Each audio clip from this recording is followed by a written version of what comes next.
Hi guys, this is Max. Welcome to my channel. For who doesn't know me, I'm an osteopath and a therapist here in Barcelona. With this video, my purpose is to show you the best technique you can apply to your client to get rid of back pain, to get rid of tension in your neck, shoulder, leg. You can use this on your partner. See, what I'm doing is blending Thai massage, osteopathy, and myofascial release in a mix that can be a little extravagant, a little crazy sometimes. But I have good results. People keep coming back. The video have been watched. So yeah, guys, you will hear me talk about fascia. You will be talking about the anatomy. I'm not really good in speaking. I'm not a natural speaker. I'm doing this because I need to do a voiceover. So if I messed up and I sound weird, it's because I'm Italian. I'm from Italy, Milan, and it's not my first language. So yeah, hopefully you enjoy the video. Will go with you with different technique. This way you just see was front Thai, and of course you can't go on a table in certain part of US. It's something that you got to specify with your client first, because you can be, there is a liability. You can get sued if you go on top of your client like I did. So before ask is the first things, or tell them that what you're gonna do. What I'm going doing right now though is a stretch of the iliopsoas. You got to pay attention if the client has a big hyperlordosis. That is the big curve you see in girls, especially, or in athletes, especially if you see the sprinter. They always have this great glutes and a big spine curve, and that seems that increase the speed of the athletes. So we are working on the glutes. We are working on the 6 deep rotator. We are working on a different line that are part of these 6 deep rotators. The Piriformis, the gemellus, and you wanna, right now I'm actually concentrate on that sacrotuberous ligament. Then I'm going to the Piriformis, that sometimes can be really tight, especially in people with, as I say, hyperlordosis. But I found that even with girls that have a rectified spine, or guys that have a rectified spine, they has, or anybody in a cisgender, whatever, they have a rectified spine, you can find tension in the sacrotuberous joint. Seems like that can be caused by a tension in the hamstring, or it can be caused by just the hyperlordosis or the tension in the iliopsoas. That's why we were stretching it before. Now we are putting our attention on the hamstring, and as I was saying, hamstring go into the sacrotuberous joint, sacrotuberous bone. No, sorry, ischiotuberosity. See, I'm messing it up. I'm not that doctor that can get everything right on the first trial. So we're starting working on the hamstring, and we're working all the way down into the fascia of the leg, what is called the back chain.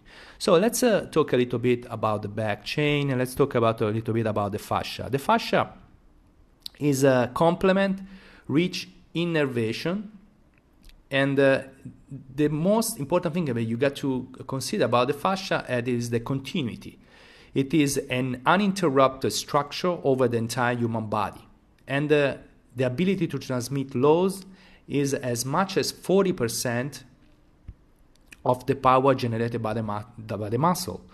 So the fascia, thanks to the myofascial expansion, is receiving all this load from the muscle. So that's why it can become deformed.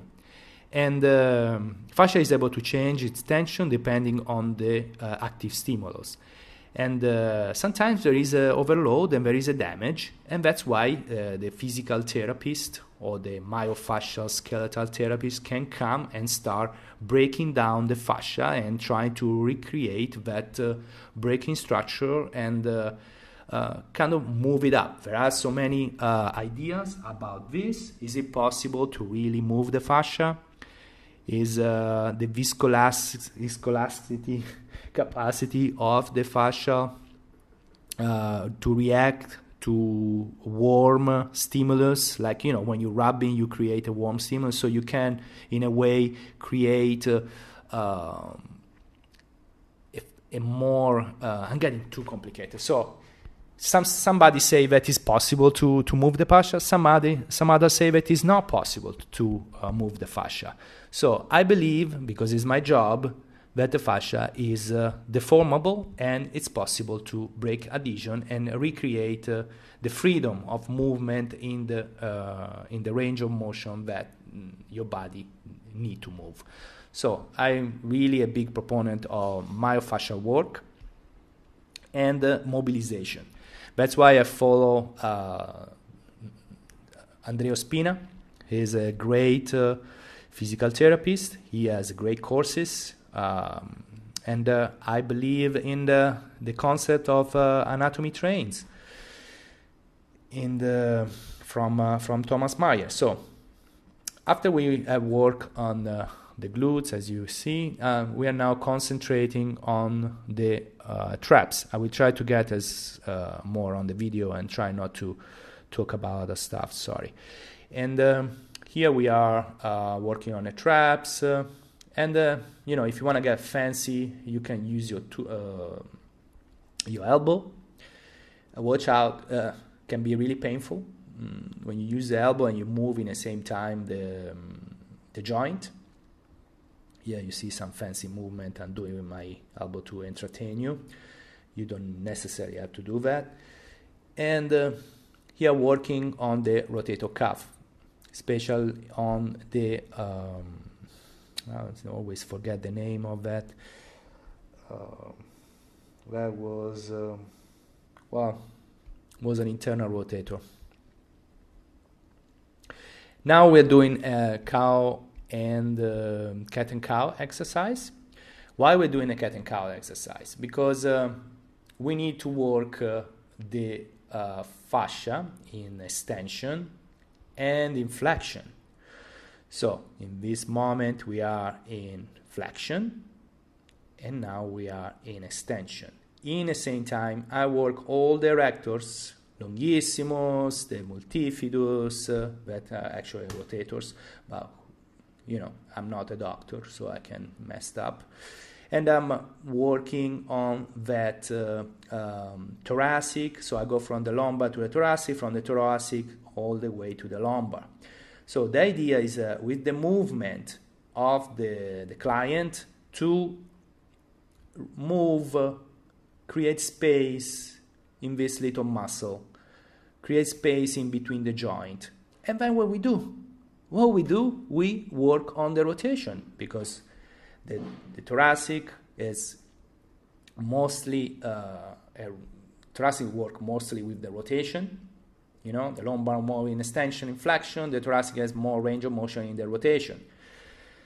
And then we go all the way into flexion to work that sacral, to work that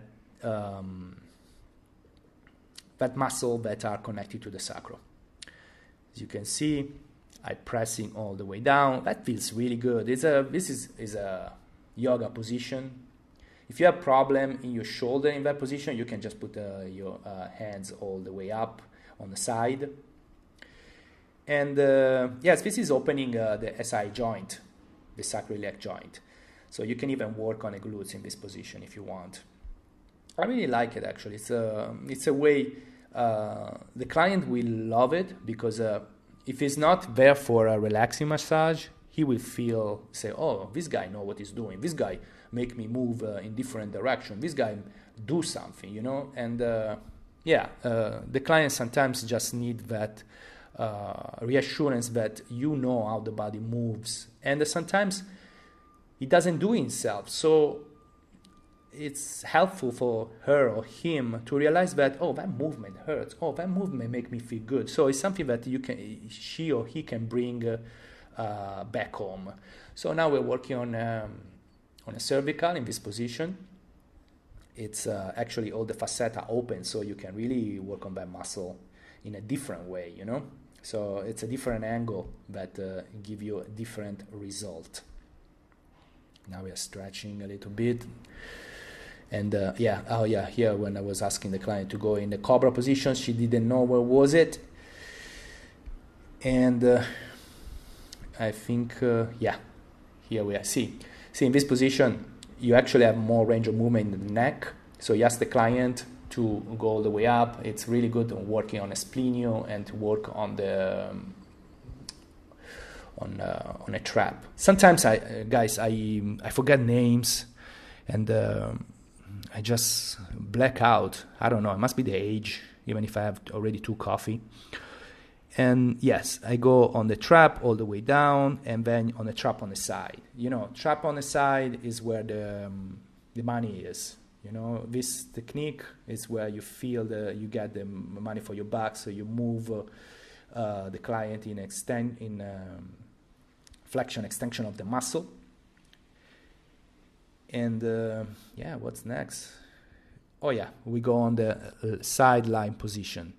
Sideline position is great for work on a shoulder and work on the QL. When I think sideline, I'm like, okay, this is a shoulder work, 100%. And actually, I'm not showing that right now. That's classical. But oh yeah, you can see, here I'm working on a rhomboid. So on the scapula femora joint, you see I'm pressing and getting under the scapula. That muscle really can be touched. And when it touches, it feels really good, especially people that come with pain. Oh, I had this pain here in the middle of the back. I don't know what it is. Well, put it in this position and start working on that muscle under the scapula. That is the rhomboid or the trap. And here you can work on the trap in another position. It's allow you to really stretch that trap. You can even put some hands on the head and increase the tension in the stretching in the traps. And then of course, as I was saying, it gives you a lot of range of freedom to work even on the latissimus dorsi, Latin. And see, I'm Italian, so I speak really good Latin. We studied in school when we were younger. And allow you to work on the traps, on the triceps. I wanted to say tricep, I say traps. See, my mind is messed up. And some work on the QL. QL that is it is really reachable in this position. This feels really good because you completely open the sideline from the fascia on the sideline.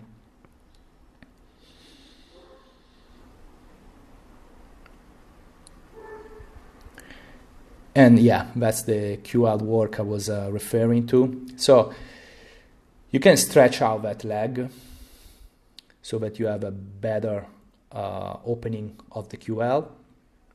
And you can even ask your client to engage with you. So the client is pushing the cadera, the hips, into my elbow while I'm sliding my elbow and do this fancy movement to, like a cobra and the fruit, to make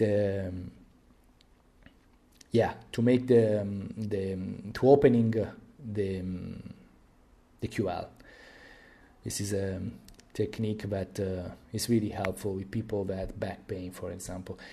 Now we move into the legs. Another part of the legs we got to consider is the adductor. adductor that can be used in this position because you're stretching and at the same time you are like pulling and pushing. So here you can see like I mash it up all the fascia, all the muscle in one direction and another. I don't really know if this is a great technique. I know the client likes it. They feel really, oh, that feels really good. So I had something to give my clients some kind of make feel good technique, because it can be all pain. You know, you need to consider what you're going when you do a massage. If you just become like the sadist that give pain to the client, they're not coming back unless they really like pain. So that's another way of considering your therapy. And now we go into the into the calf, into the tibial. You can work both in this position. It's really comfortable to work on the calf in this position. Sometimes we feel that the medial part of the calf is tenser, especially close to the ankle. That is where all the problem come from. You know, when you have a really tight calf, I generally think about the ankle and the foot. Or we can move from there up into the line into the TFL. TFL, that is most of the time really tight. It's called tension fascia lata. So tensor fascia lata. Already the name that is tense make you understand what kind of muscle we're talking about. And why it's tense? Because sometimes the glute medius, that is supposed to support all your hips in horizontally, doesn't do its job because it's weak. So all the strength and the load and the fascia, as we say, work at 40% of the load of the muscle, go into the tensor fascia lata and make it even more tense, and that can create like joint pain in the hips. And now maybe I should shut up, but here we have a lumbar roll technique where I'm adjusting the lumbar. Probably I'm gonna make you listen to the noise. More than the noise, I would say probably the sound. So there are studies that say that a manipulation of L5, L4, and the sacral can reduce the back pain. So why not using it? Here, some stretching. Generally, when I do this, I have some good adjustment of the upper lumbar. And in the same way, it's really good to work on the multifidus muscle, because you work on the rotator, you create the extension flexion movement, you add the rotation. Really great way of working on your client. Of course, your leg is on top of your client. That can be a little intrusive. So you have to consider what you're doing, and you have to speak with your client. You know, this is going to be an intrusive technique.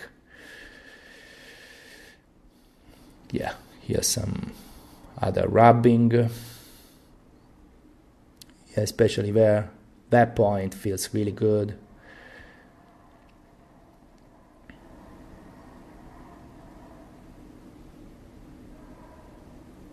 Yeah, this is the same technique, different angle. And then, yeah, when you ask the client to do, just relax on top of your finger. If you have to have strong finger, because it can really hurt.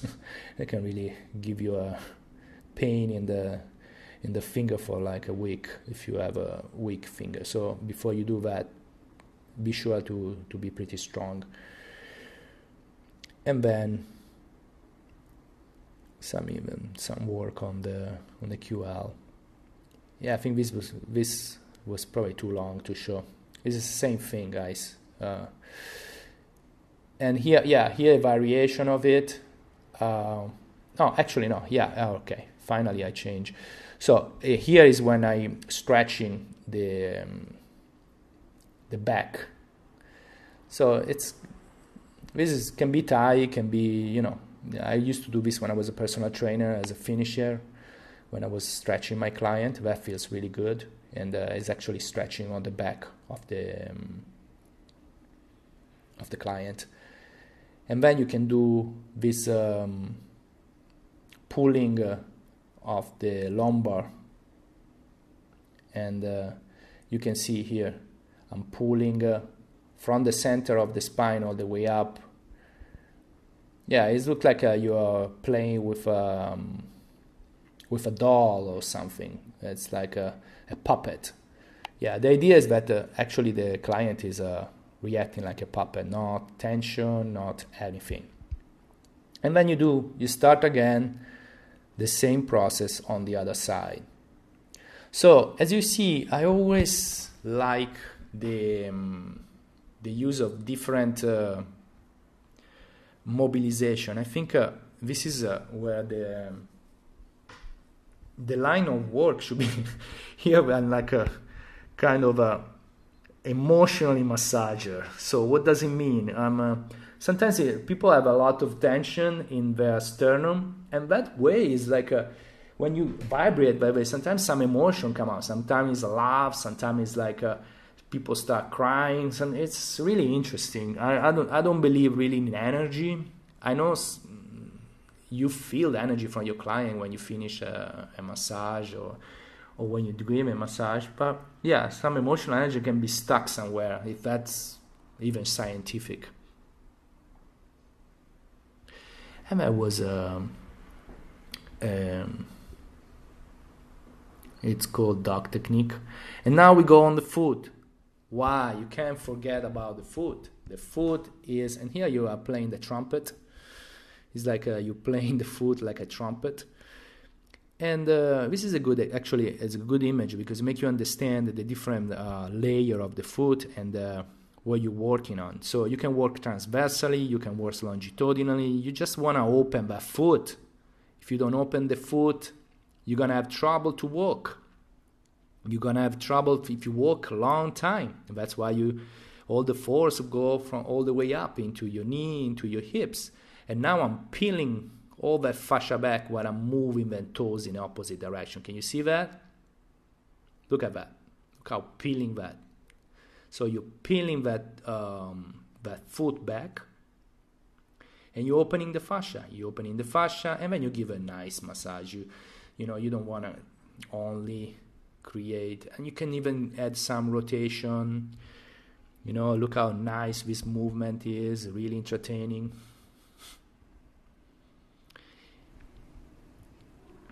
Yes, and I already talked many times about the foot has 3 main points, has so many point of touch, and you have so many different joints that you want to move, phalanges, and yeah.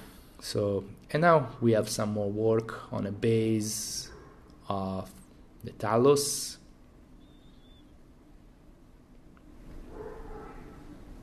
Here we got a close-up, work on a talus to create more space, maybe reducing some plantar fascia pain.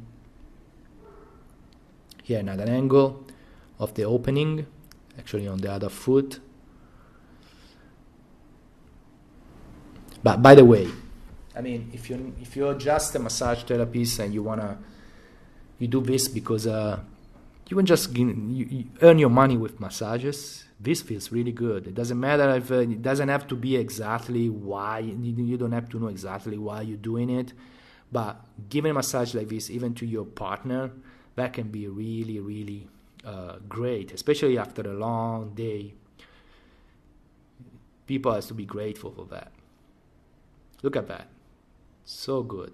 Anyway, we are kind of squeezing up all the blood on top into the toes, and now we're going in the front of the leg, tibialis, front of the foot, extensor of the toes into the direction of the extensor,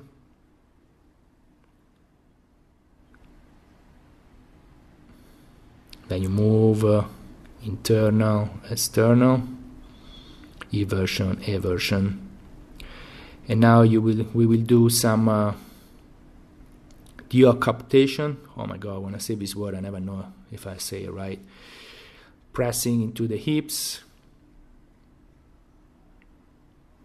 Okay, I put the tibialis pictures because it's not really great work on the tibialis. This one is mostly on the calf actually. But yeah, here we have some more work on the hips. Oh yeah, here when we go into the mobilization of the hips, this is really interesting, in my opinion. So I was testing the hips to see, that's a Faber test, to see how much distance that knee was from the table. It was good, not bad, a lot of tension in the hips. And here I'm stretching the piriformis, and at the same time you're stretching the, I call it, the sacrum. Here's some more work on that. I like rotational movement. I start enjoying everything that is rotational and move, because it's like you're working every angle of that joint. So everything rotational. I really, really enjoy that movement. And then you're stretching on the side. You're stretching I'm looking myself in the camera. Narcissistic. And then I go to the other side. Yeah, I mean, that's pretty obvious. It feels good on the legs. And then you can even go both legs, try to move the sacral up and down. Oh yeah, I didn't say, but I have a Patreon. Totally forgot. Can you believe it? I have a Patreon. This is my business. I forgot about like selling or upselling stuff. I have a Patreon where I give massage to plus size women. It's not for everybody. I don't talk at all in that video. And if you want to see it, just go over my my website on Patreon. And yeah, here stretching again the piriformis on the other side.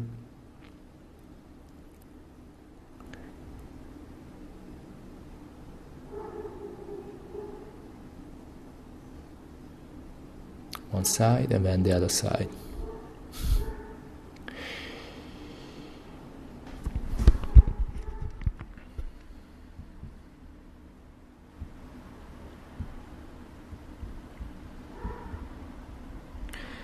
Yeah, and this is some work on the diaphragm.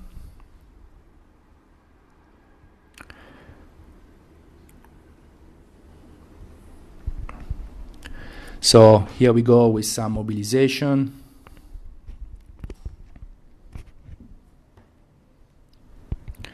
I'm moving the hips.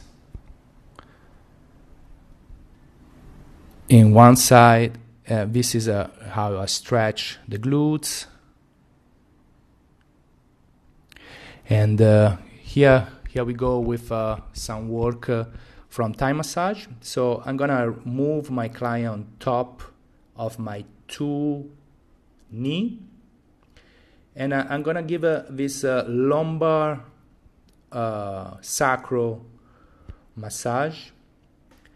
So what you're doing is opening the hips. As you can, this is really effective, guys. I have some people with back pain coming, and just stay in this position for like 5 minutes. They just like feels amazing in their back.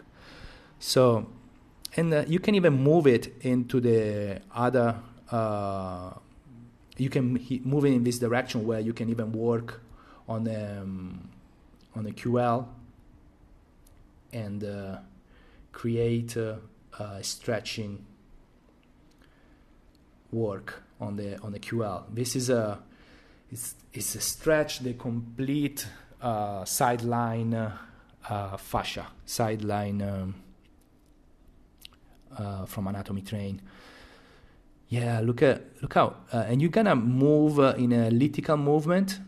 So you just relax there, and if you want, you can even give a massage at Myo-fascial. I do give my fascial release. I don't follow any rule. I just follow the things that feels good for my client. And then again, some mobilization of the hips.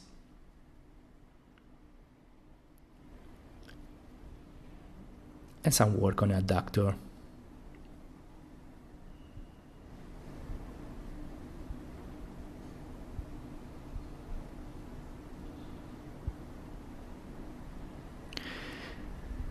Yeah, the adductor sometimes can be really tense. It's not the case of it's good. I'm just doing because it works good with the stretching of the opposite muscles, you know, in the glutes. Working the adductor is a work that you have to consider. And then you can even work on the gracilis and on the hamstring. Yeah, here we see this technique I really like. We see that before in a close-up. Here you can see what you're doing. You push with your hips while the hips of your client is moving up, and you working on that. You feel, you listen to the fascia, you listen to the muscle. You try to correct the position of the foot so you can really stretch that lumbar, that adductors. You can use your fist, you can use your elbow, you can use, and now some work on the transversus, on the quadriceps.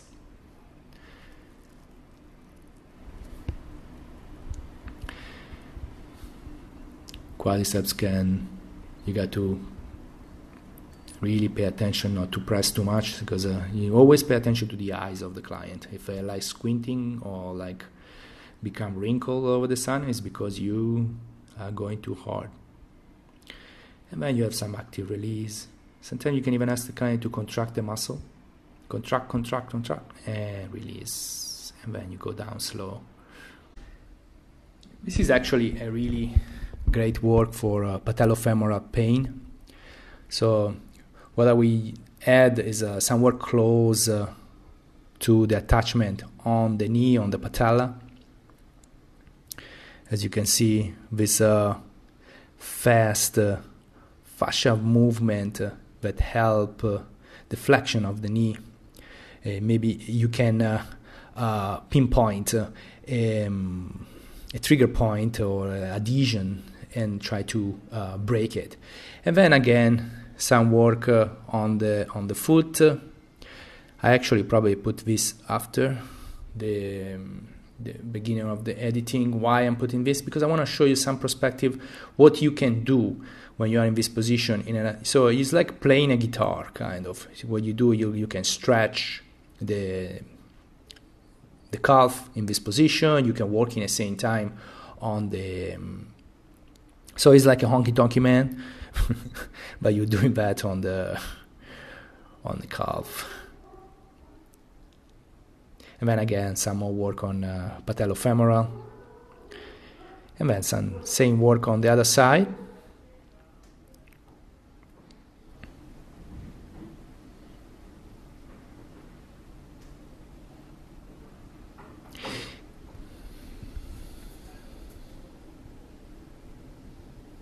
The opening of the hips.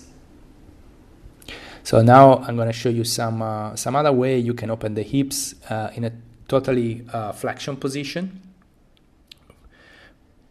Here, some technique from Thai. Wasn't really effective because I wasn't really extending completely the hips up. Sometimes you need to be on the floor. There is nothing you can do. And then I'm going to ask the client to hold the towel. This can be really intense. It's kind of a yoga position.